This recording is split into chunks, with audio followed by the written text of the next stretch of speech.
un énorme clap. Voilà, ça c'est du clap ça. Connaissez-vous tous les secrets du blues? Comme sur le bout des doigts?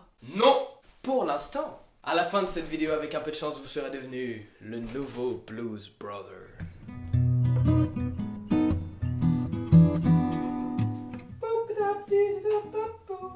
Le blues, qu'est-ce que c'est? C'est un genre musical qui peut être joué à l'instrument et chanté. Ses origines sont similaires à celles du jazz parce qu'ils ont été créés tous les deux à la fin du 19e siècle dans les champs de travail des populations afro-américaines. On est en pleine ségrégation. Ces populations mal payées sont condamnées à travailler dans ces champs jusqu'à la fin de leur jour au service de leurs patrons blancs. Et très souvent, ils manquent de vivre, ils ont faim, soif. Le seul moyen d'échapper à cette situation, c'est l'argent. Ils ont besoin d'argent. Mais où et comment le trouver cet argent? À cette époque, des music halls, des fêtes exclusivement pour les blancs, étaient organisées tous les week-ends. C'était l'occasion pour les populations afro-américaines de se produire sur scène en espérant être rémunérées. Petit à petit, de petits orchestres de musiciens noirs se sont produits dans ce genre de music hall en y interprétant leur propre musique. Le temps passe et ce genre de music hall, ces styles de musique différents, prennent de l'ampleur et deviennent populaires. C'est comme ça que le blues, le jazz et beaucoup d'autres styles encore virent le jour aux États-Unis. Le blues évolue avec des instruments simples, le piano, la guitare acoustique qui sont tous les deux des instruments à cordes et l'harmonica.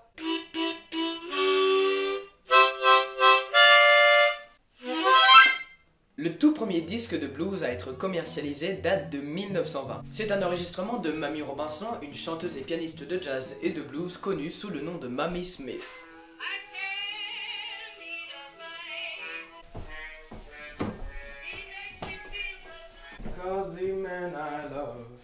Le blues connaît sa grande évolution suite à la Seconde Guerre mondiale. Il ouvre ses portes à d'autres styles de musique comme le Chicago blues, le blues électrique qui utilise des amplificateurs, le rhythm and blues, la musique soul. De leur côté, les blancs développent le rock and roll qui devient populaire aux États-Unis. Toute cette partie historique, théorique, c'est passé, c'est dans votre poche maintenant, on peut passer aux choses sérieuses.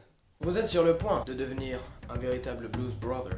Mais il vous manque une chose, la plus importante des choses. Imagine, t'entres dans un bar. Costard, lunettes, chapeau, c'est important. Vous buvez votre meilleur verre de whisky. Et là, un mec un peu bourré. Il arrive et il dit « Mais non, c'est pas le vrai !» Alors déjà, bonjour. Et puis vous le regardez mal, hein, faut qu'il comprenne à qui il a affaire quand même. Tout de suite, il va vouloir des justifications. Alors, vous lui balancez les origines, les premiers enregistrements.